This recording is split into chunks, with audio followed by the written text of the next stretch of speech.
Y tras esta pausa para la publicidad, aquí tenemos ya a nuestro colaborador, nuestro entrenador personal, Agustín Barrone, que está dispuesto a poner a toda Málaga en forma. Agustín, buenas tardes. Muy buenas tardes, Diego. Sé Movimiento con Agustín Barrone, cada 2 jueves aquí en el magazine de PTV en Málaga TV.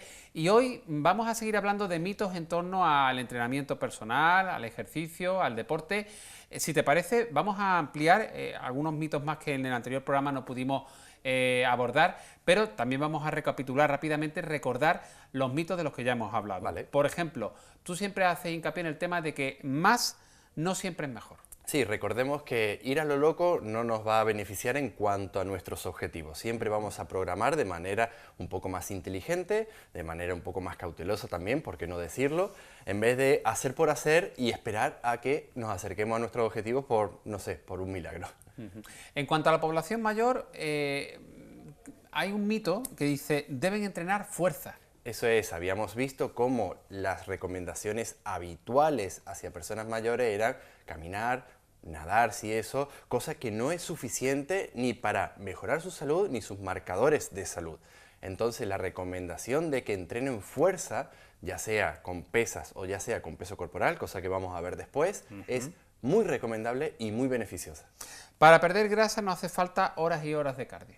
No, por supuesto que no. Y ese, como habíamos dicho, es un mito que se sigue viendo mucho en gimnasios comerciales donde, por ejemplo, la típica persona, chico o chica, quiere perder grasa y se mete a la cinta 1 o 2 horas y después no hace nada. Y si le suma una restricción calórica muy fuerte, nos estamos alejando más del objetivo de los que nos queremos acercar.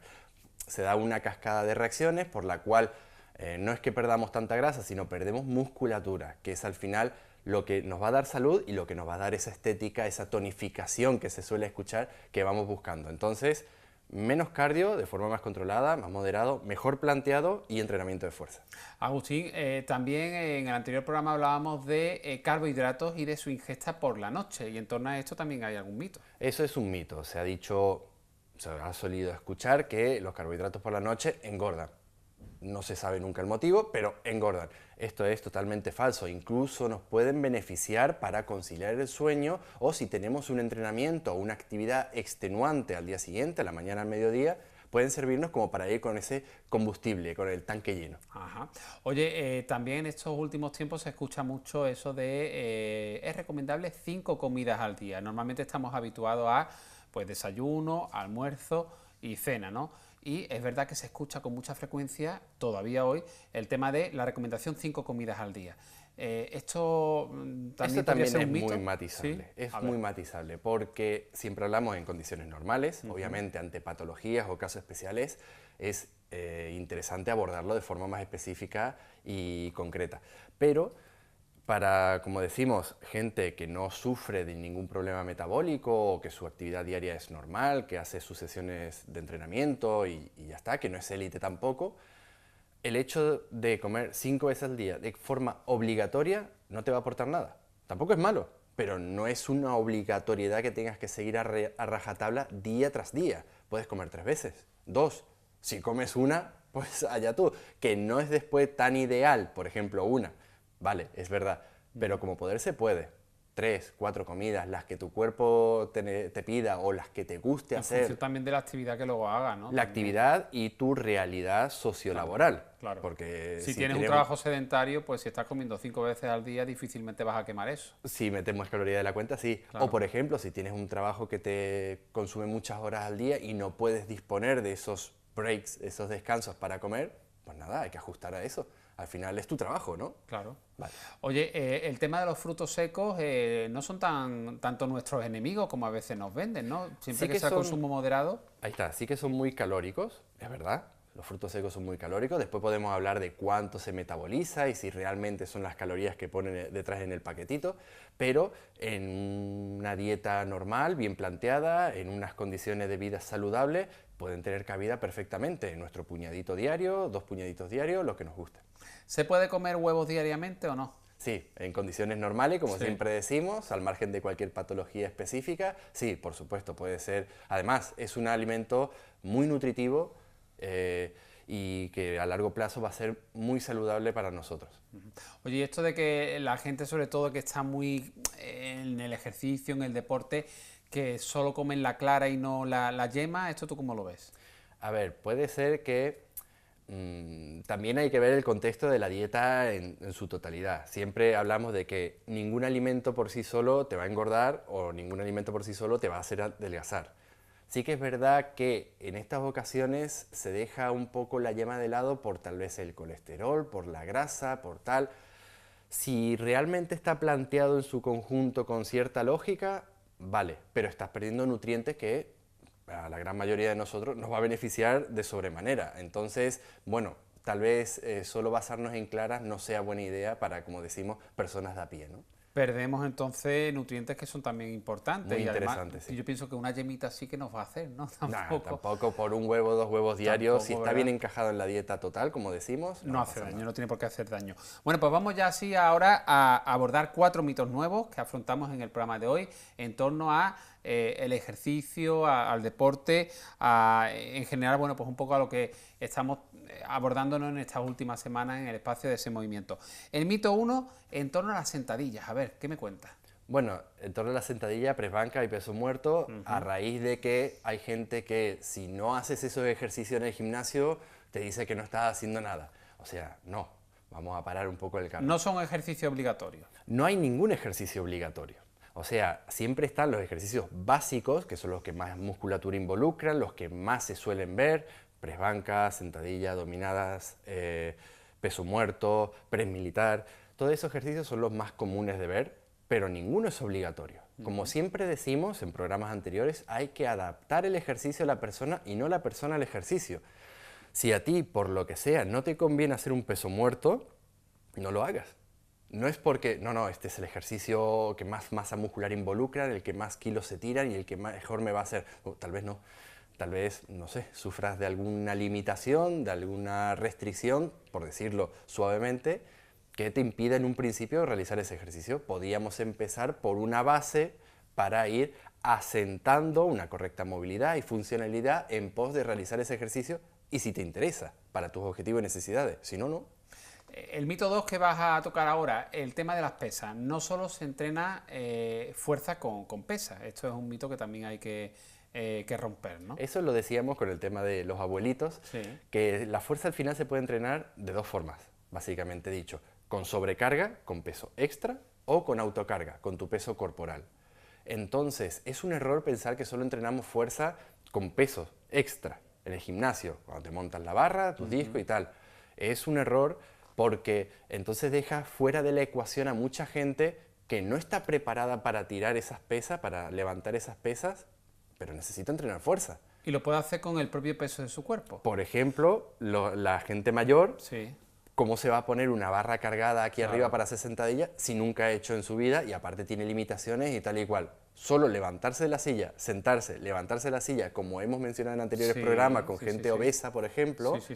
ya es suficiente, ya estás entrenando la fuerza. Oye, por ejemplo, las piernas, ahora mismo que te tenemos aquí en plató, A ver. y a lo mejor hay mucha población también mayor que está viendo el programa, ¿qué recomendación le darías para alguien mayor que está ahora mismo viendo Málaga TV, este bonito programa, y cómo podría, pues, un poquito trabajar la fuerza en las piernas? ¿Qué le recomendarías? Como siempre, hacerse evaluar. Sí, para Siem- no... Claro. Siempre hay multitud de factores que pueden Pero hacernos... si estamos, si no tenemos ninguna patología específica o algún tipo de lesión, ¿qué podría hacer ese espectador mayor que esté viendo el mismo el programa con sus piernas? Como ejercicio sentado, ¿eh? Que ya para una persona mayor es, vamos, es una Sí. buena noticia no sufrir de ningún dolor, de Hombre, ninguna por supuesto. restricción, por supuesto. Ojalá fuera así con todos los casos. Tan solo, como decíamos, con levantarse y sentarse en la silla ya estás haciendo un trabajo de piernas brutal. Y levantando, por ejemplo, las piernas o algo así, no, eso no. Depende de la calidad muscular y de las necesidades que tenga esa persona. Por lo general, ya el hecho de, De levantarse, ¿no? Ya de es- una silla, aparte, es entrenamiento funcional. Te Claro. va a servir al día a día, va a ser un objetivo viable. Entonces, uno de esos ejercicios puede ser. Otro ejercicio que me invente ahora muy rápido, Sí. levantar las bolsas de la compra, pero bien levantado. También involucramos esa cadena posterior, glúteos, isquios, que suelen estar, sobre todo el glúteo, dormidos Sí. por nuestra tendencia a estar sentados muchas horas. Bien hecho, con la espalda recta, previo análisis del movimiento y de necesidades. También puede ser un ejercicio que es fácilmente ejecutable y que a la larga nos va a reportar beneficios. Un tercer mito que vas a abordar esta tarde, el tema de la sudoración. ¿Realmente se pierde más grasa si sudamos más o no está relacionado? No está directamente relacionado. Entonces, hay gente que suda muchísimo y hay gente que suda muy poco, pero lo que va a constar en realidad en cuanto a la pérdida de grasa es cuántas calorías estás quemando. Entonces, si es un invierno crudo y llevas poco abrigo, normal que no sudes lo mismo que un verano con el sol a 40 grados, ¿sabes? Claro. Entonces, pero haciendo la misma actividad se va a quemar las mismas calorías en un principio. Al final la sudoración principalmente es agua y electrolito. Claro, el líquido sobre todo, ¿no? Lo El que líquido. perdemos es líquido. Si después lo vas a reponer, esa pérdida de peso principalmente va a ser de agua, la que se ha visto durante la práctica de ejercicio físico. Lo que va a contar siempre, antes que cualquier cosa, es el déficit calórico y el ser activos en nuestro día a día, como bien hemos dicho. Bueno, y este mito yo creo que es súper interesante, sobre todo para todos aquellos que quieren perder el flotador. Abdominales. ¿Las abdominales realmente es la clave, es el ejercicio estrella para perder el flotador, para perder esos kilitos de más, esa grasa abdominal y tener un abdomen pues tipo tableta de chocolate? Lo que tenemos que tener en cuenta, sí o sí, es que la pérdida de grasa localizada en un principio no existe. ¿Hay algún estudio por ahí que deja alguna tendencia a una línea de investigación para tal vez arroje resultados positivos a largo plazo? Pero sabemos que a día de hoy eso no existe. El cuerpo va a coger grasa de donde él quiera.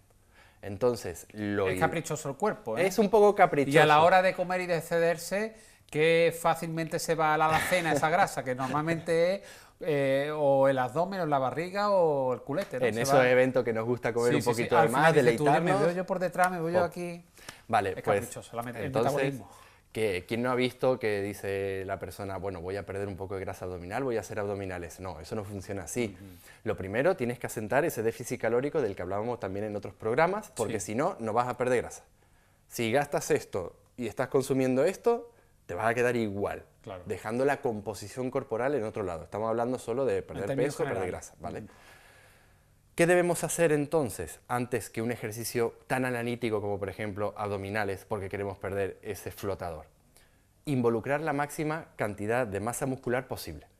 ¿Por qué? Porque de esta forma estamos gastando más calorías. No solo estamos aportando un beneficio a nuestra musculatura, como bien hablamos del entrenamiento de fuerza, sino que además estamos haciendo que nuestro cuerpo gaste más. Para tal vez el mismo tiempo invertido, gastan más calorías, acompañado de un déficit calórico bien planteado, eso nos va a ayudar a que sea más fácil esa pérdida del flotador. Después está la típica grasa rebelde que podemos atacar con mi compañero nutricionista, porque sí que hay estrategias, se complica un poco la cosa cuando ya consigues una definición, una pérdida de grasa notable, que queda esa grasita rebelde, ¿no? Esa chicha. Oye, pues podríamos dedicar el próximo programa, si él puede, te lo traes dentro de 2 semanas y hablamos de esa grasa reverde, que sería interesante. Pues apúntalo porque sí que seguro Sí. que lo vamos a tratar muy pronto porque Pero, da para hablar y es muy interesante. Muy bien. Oye, Agustín, muchas gracias. Para encontrarte en redes sociales, sugerirte contenidos para el espacio, alguna pregunta que quieran hacerte los espectadores, ¿cómo pueden localizarte? Pues a través de Google mismo se pone C Movimiento y salen todas nuestras redes. La más famosa, la más activa, Instagram, @c_movimiento, y si no, nuestro correo hola@cmovimiento.com. hola@semovimiento.com. Agustín Barrone, nuestro entrenador personal, muchas gracias, buen fin de semana. Un gusto igualmente. A vosotros también, nos marchamos ya y el próximo martes regresamos con muchísimos contenidos que ya estamos preparando para la primera edición de la próxima semana.